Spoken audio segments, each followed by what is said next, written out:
పొడిసేటి పొద్దు పొడుపమ్మో పొంగులేటి సీనన్న పేదొల్ల పెద్ద కొడుకమ్మో మనసున్న పెద్దన్న సల్లనైన సింధురుడో పొంగులేటి సీనన్న వెలుగును పంచ సూర్యుడో పేదొల్ల పెద్దన్న వేదన తీర్చగవేకువైనాడు ప్రేమను పంచే మనసు గొల్లోడు అయినొల్ల కానొల్ల చూసేటి వాడు పేదొల్ల గడపల్ల పేరున్న తోడు రక్తబంధం వాయనమ్మో పొంగులేటి సీనన్న సేవలెన్నో చేసినాడు పేదోళ్ళ పెద్దన్న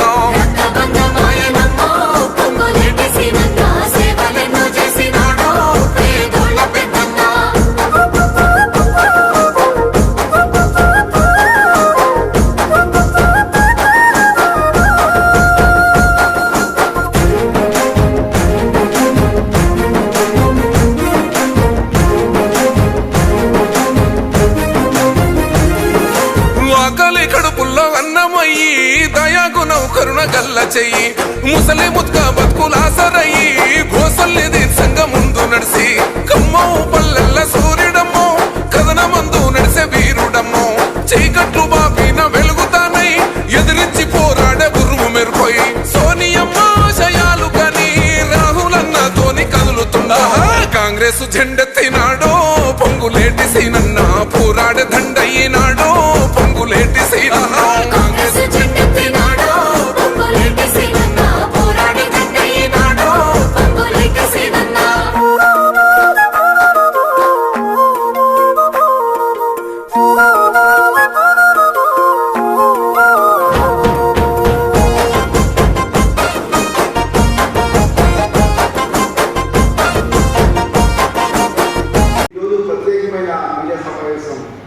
దేనికంటే రెవెన్యూ శాఖ మంత్రి గారు అలాగే గౌరవ ముఖ్యమంత్రి అలాగే వ్యవసాయ శాఖ మంత్రి గారు వీరందరూ కలిసి రియల్ ఎస్టేట్కి మరోసారి జీవం పోర్చడం జరిగింది. గత 7 సంవత్సరాల నుంచి రియల్ ఎస్టేట్ బిల్డర్స్ కానీ అలాగే బిజినెస్ చేసేవాళ్ళు కానీ చాలా ఇబ్బంది పడాలి. మేము చాలా రోజుల నుంచి మేము ధర్నాలు రాష్ట్రాలు చేసాము. కానీ ఈరోజు రియల్ ఎస్టేట్కి జీవం పోశారు మన రెవెన్యూ శాఖ మంత్రి గారు పొంగులేటి శ్రీనివాసరెడ్డి గారు. ఆయన ప్రత్యేకంగా ధన్యవాదాలు తెలియజేసుకోవడానికి ఈ సమావేశం ఏర్పాటు చేయడం జరిగింది. ఎందుకంటే 2020 ఆగస్టు 24 వరకు అనవసర లేఅవుట్లో విశేషమైన ప్లాట్లు అలాగే మిగిలిన ప్లాట్లు రెగ్యులర్ సిస్టమ్ అని చెప్పి ఆ రోజు జీవో ఇవ్వడం జరిగింది బీఆర్ఎస్ ప్రభుత్వం. కానీ అదే ప్రభుత్వం మళ్ళా సుప్రీంకోర్టుకి వెళ్ళి దాన్ని వేసి చేయించుకుంటే పరిస్థితి ఏర్పడింది. తర్వాత ఒక మెమో రూపంలో జీవోల 10 సిస్టమ్ వాళ్ళు బ్రేక్ చేయడం జరిగింది. ఆ రోజు ఈ రోజు వరకు ప్రతి ఒక్క ఇనిషియేట్ చేసే ప్రతి ఒక్క వ్యక్తి చాలా రకాల ఇవ్వబడారు, అప్పులు అయిపోయారు, తీసుకొని చాలా వడ్డీ కట్టే పరిస్థితి. అలాగే సామాన్యులు కూడా వివాహం చేసుకుని ఆ ప్రాణంతో వివాహం చేసుకుంటా కూడా డబ్బు లేని పరిస్థితి. ఆ రకంగా రోడ్లు పడ్డారు.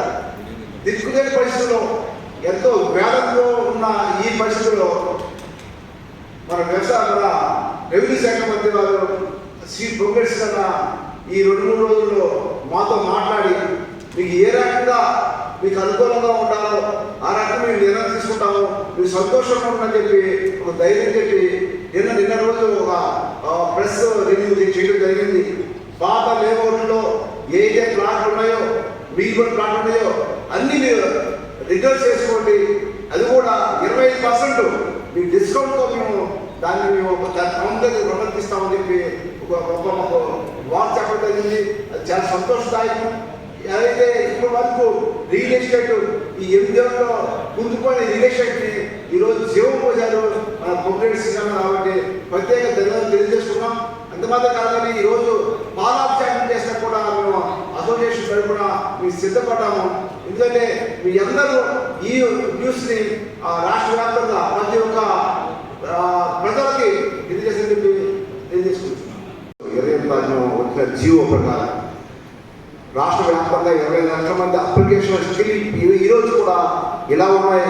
ఈ కొత్త గవర్నమెంట్ మరి పొంగిరెడ్డి శ్రీకరణ ఆధ్వర్యంలో మళ్ళా జీవం పోసి బిల్డర్స్గా రియల్ ఎస్టేట్ అందరికన్నా జీవం పోసి మళ్ళా జీవనానికి సంబంధించి వాళ్ళ కుటుంబం అడగాలిపోయి అప్పుని ఒడ్లు కట్టుకొని ఈ రోజు నుంచి చాలా సంతోషం ఎక్స్ప్రెస్ కాబట్టి ఈరోజు మేము పొంగిరెడ్డి శ్రీకరణ కూడా పాలాభిషేకం చేస్తా కూడా సిద్ధమయ్యాం.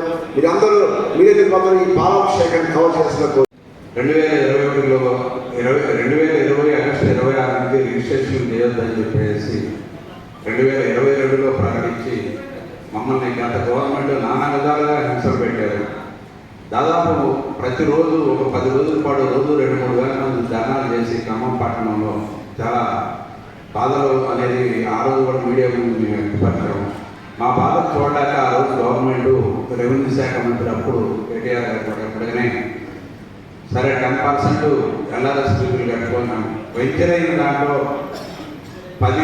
ఒక్కొక్క వెంచర్లో 10 ప్లాట్లు అయి ఉంటే కనుక 10,000 ఫీజులు కట్టండి, ఒక్కొక్క ప్లాట్కి 1,000 రూపాయలు కట్టండి అని చెప్పేసి దాదాపు అంటే అప్పుడు ప్లాట్ ఓనర్లు కానివ్వండి వెంచర్ ఓనర్లు కానివ్వండి దాదాపు 1,200 కోట్ల రూపాయలు మా దగ్గర నుంచి వసూలు చేశారు. మాకు ఒక ఆనందం అప్పుడు వెలువెలిసింది. తర్వాత ఏమైందంటే ఒక 2 నెలలు చేసేసి మళ్ళీ ఆపేశారు. మా దగ్గర ఎల్ఆర్ఎస్ నిధులు 1,200 కోట్లు రిలీజ్ చేశారు, మళ్ళీ ఆపేశారు. ఇక అప్పటి నుంచి ఈ రోజు వరకు కూడా రిజిస్ట్రేషన్ అనేది మేము చేయలేదు. అప్పటి నుంచి చేయలేదు వాళ్ళు. ఈ లోపల మేము హైకోర్టుకి వెళ్ళి స్టే తెచ్చుకొని కొన్ని రిజిస్ట్రేషన్లు ఒక 2 నెలల పాటు 3 నెలల పాటు సాగించిన తర్వాత ఒక వ్యాపారస్తుడి మీద గవర్నమెంట్ కక్షదారతనంతో వెళ్ళి సుప్రీంకోర్టుకి స్టే తెచ్చారు. మళ్ళా రిజిస్ట్రేషన్ ఆగిపోయింది. ఇది ఈ రోజు వరకు 4 సంవత్సరాల ప్రక్రియ. ఇక్కడ సొసైటీలో తెలంగాణ జనాల్లో ఎవరికైనా కూడా పబ్లిక్ గవర్నమెంట్ ఉద్యోగాలను ఇంకో రకంగా గవర్నమెంట్ అనేది ఉపాధి కల్పిస్తుంది. కానీ కొన్ని కోట్ల మంది ఉపాధి లేని వాళ్ళు సొసైటీలో కొన్ని కోట్ల మంది ఉన్నారు. ప్రత్యామ్నాయంగా అందరూ లేఅవుట్లో ప్లాట్లు అమ్ముకోవడం, ఫ్లాట్లు అమ్ముకునే విధంగా కానివ్వండి ఏదో విధంగా జీవనభృతి సాగించాలనే ఉద్దేశంతో అందరూ ఫ్లాట్లు అమ్ముకునే మీడియేటర్లు కానివ్వండి హౌసెస్ కట్టుకునే వాళ్ళు కానివ్వండి రకరకాల పద్ధతుల్లో ఒక ఇల్లు కట్టుకుంటే కొన్ని వేల మంది కార్మికులు దాని మీద జీవనం ఆధారపడుతూ ఉంటారు. అందరికీ పని లేకపోకుండా ఇవాళ 4 సంవత్సరాల మట్టి ఎంతో పేదరికం అనుభవిస్తూ ఎంతోమంది అప్పులు తీర్చలేక పిల్లల్ని కాలేజీలు ఫీజులు కట్టలేక పంపించిన వాళ్ళు ఉన్నారు. అవుట్ ఆఫ్ కంట్రీకి పంపించాలంటే డబ్బు లేని వాళ్ళు ఉన్నారు. ఆడపిల్లలు పెళ్లి చేయాలంటే డబ్బు లేని వాళ్ళు ఉన్నారు. ఎన్నో విధాలుగా మానసికంగా అప్పులు తెచ్చి వడ్డీలు కట్టి కుటుంబాలు సర్వనాశనం అయిపోయి ఎంతోమంది సూసైడ్ కూడా చేస్తున్నారు. కానీ అప్పుడు గవర్నమెంట్ చెప్పినా కూడా ఇవన్నీ వెలుగులో రానియకుండా అట్లా ఆగిపోయినాయి. మాకు ఒక ఆశాకరణ లాగా కాంగ్రెస్ గవర్నమెంట్ అనేది వచ్చింది. ఆ రోజు పొంగిరెడ్డి శ్రీకరణ గారు ఒకటే చెప్పారు, మా బాధలని ఆ రోజు వ్యక్తం చేస్తే మన గవర్నమెంట్ రాగానే ఇమీడియట్లీగా ముందు మీ బాధలన్నింటినీ మేము అర్థం చేసుకొని ఇమీడియట్లీగా మీకు మేము దీని మార్గం తీసుకొస్తామని చెప్పారు. యావత్ తెలంగాణ మొత్తం కొన్ని లక్షల మంది 60-70 లక్షల మంది కూడా ఈ సమస్య పరిష్కారం కోసం ఎదురుచూస్తున్నారు. అందులో భాగంగానే శ్రీనాథ గారు సంవత్సరం నుంచి ఆయన దీని మీద పోరాటం చేస్తున్నారు. ఎమ్మడిగానే ఎందుకు తీసుకురాలేదని నన్ను చాలామంది ఏంటన్నా ఓటైతే ఎమ్మడిగానే తెస్తారు కదా కాంగ్రెస్ గవర్నమెంట్ ఎందుకు తీసుకురావట్లేదు, మనకి ప్రాబ్లం ఎల్ఆర్ఎస్ ప్రాబ్లం సాల్వ్ చేయట్లేదు అన్నారు. వాళ్ళు పెట్టిన ఫిట్టింగ్లు ఎటువంటి అంటే తీసుకెళ్ళి సుప్రీంకోర్టులో వేసి చాలా లాజికల్గా టెక్నికల్గా సుప్రీంకోర్టులో వేసి ఆ సమస్యను బయట రానివ్వకుండా ఆ సమస్య సాల్వ్ కాకుండా చేశారు.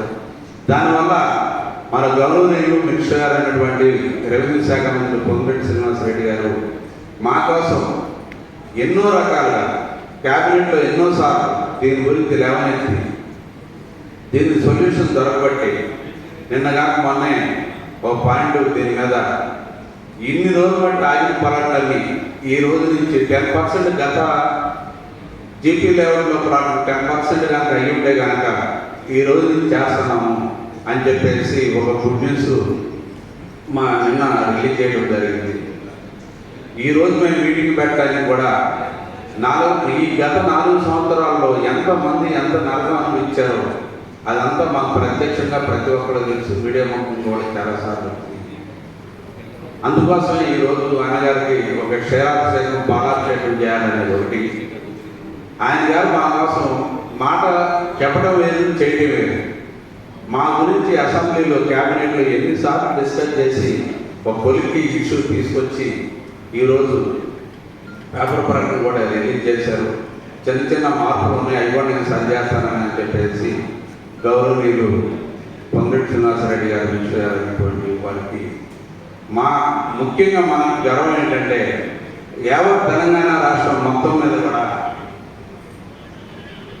మినిస్టర్ గారు మన ఖమ్మం జిల్లా ముద్దుబిడ్డ అవడం వల్ల మనకి సమస్యలు చెప్పుకోవడానికి ఈజీ అయింది. ఆయన ఆలోచించారు.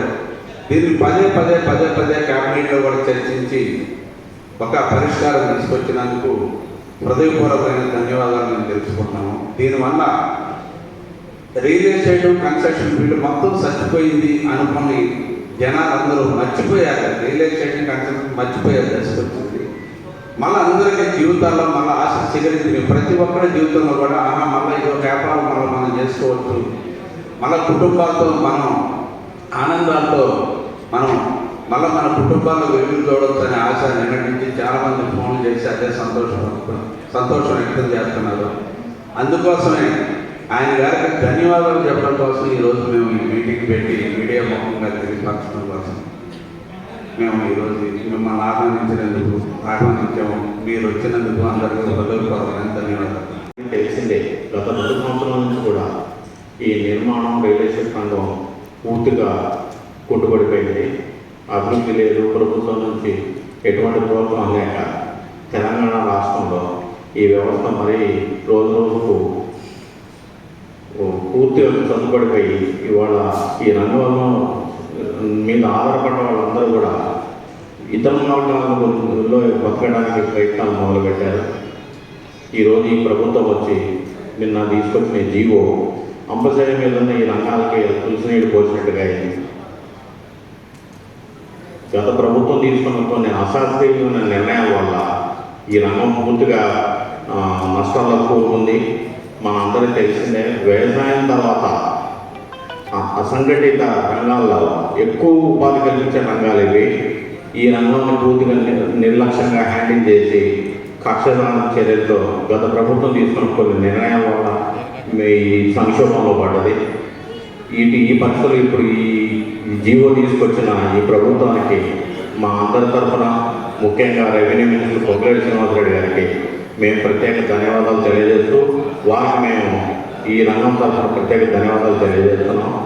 వారిని తెలియజేసుకుంటూ ఈ అవకాశం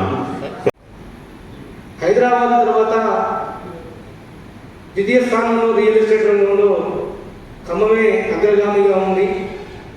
ఎంతోమంది చదువుకున్నటువంటి నిరుద్యోగులు దీనినే వాళ్ళ యొక్క వృత్తిగా మలుచుకొని ఈ వ్యాపారం చేసుకుంటూ ఈ రియల్ ఎస్టేట్ రంగంలో చాలామంది ఏజెంట్లుగా, ఆ తదుపరి కొంతమంది బిల్డింగ్ కన్స్ట్రక్షన్ ఫీల్డ్లో బిల్డర్స్గా, ఆ తర్వాత పెద్దలు చాలామంది కూడా ఈ ఖమ్మంలో చాలామంది రియల్ ఎస్టేట్ పెద్ద ఎత్తున వ్యాపారం చేయడం అనేది జరుగుతుంది. ఇది అందరికీ తెలిసినటువంటి విషయమే.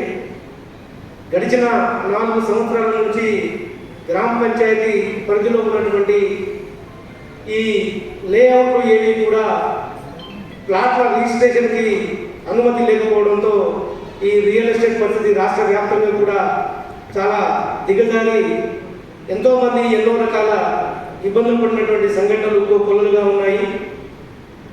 ఇప్పటికైనా ఈ విషయంపై మన తెలంగాణ రాష్ట్ర రెవెన్యూ మంత్రివర్యులు శ్రీనివాసరెడ్డి గారికి ఖమ్మం జిల్లా నుంచి దాదాపు 10-15 సార్లు గరికపాటి ఆదినారాయణ సార్ గారు మరియు తుంపాల కృష్ణమోహన్ గారు మరియు రియల్టర్ల తరఫున మన్నెటి నాగేశ్వరరావు గారు, ఖలీల్ గారు, ఇంకా చాలామంది రియల్టర్లందరూ కూడా వెళ్ళి వారికి వినతి పత్రం అందజేసి ఇప్పటికైనా ఈ కొన్ని రకాల సడలింపులు అనేది జరగకపోతే రాబోయేటువంటి రోజుల్లో రియల్ ఎస్టేట్ రంగం అనేది చాలా దారుణంగా తయారయ్యి చాలామంది ఇబ్బంది పడవలసి వస్తుంది. కాబట్టి మా అందు దయవుంచి ఎంతోమంది దీన్నే ప్రాణాధారంగా చేసుకుని జీవిస్తూ ఉన్నారు. ఈ సమస్యల పరిష్కారానికి మేమంతా కృషి చేయాలని చెప్పి ఎన్నో మార్లు పొంగులెడ్డి శ్రీనివాసరెడ్డి గారికి మా అందరి తరఫున కూడా విజ్ఞప్తి పత్రం అందజేసి ఈ కార్యక్రమంలో అగ్రభాగంగా నిలిచినటువంటి గద్దెపాటి ఆంజనేయ ప్రసాద్ గారికి మరియు తుమ్మల కృష్ణమోహన్ గారికి మరియు మిత్రులందరికీ కూడా మా రియల్ ఎస్టేట్ ఏజెంట్ అసోసియేషన్ తరఫున ప్రత్యేకంగా వారికి మేము కృతజ్ఞతలు తెలుపుకుంటున్నాం. అదేవిధంగా మేము చేసినటువంటి విజ్ఞప్తిని పరిశీలించి కొంత వెసులుబాటుని కల్పించి 25% రాయితీతో మార్చి 31 కల్లా ఏవైతే ఈ లేఅవుట్ల జాప్యం వల్ల ఎవరైతే ఈ రిజిస్ట్రేషన్లు చేసుకోలేదో వాళ్ళందరూ కూడా దరఖాస్తు చేసుకొని అందరూ కూడా మీ యొక్క వ్యాపారాన్ని మంచిగా నడుపుకోవాలని చెప్పి మా పట్ల కొంత జాలితోటి ఈ జీవో తీసుకొచ్చినటువంటి ప్రభుత్వానికి మరియు మంత్రివర్యులు పొంగులెడ్డి శ్రీనివాసరెడ్డి గారికి మా యూనియన్ తరఫున ప్రత్యేక ధన్యవాదాలు తెలియజేసుకుంటూ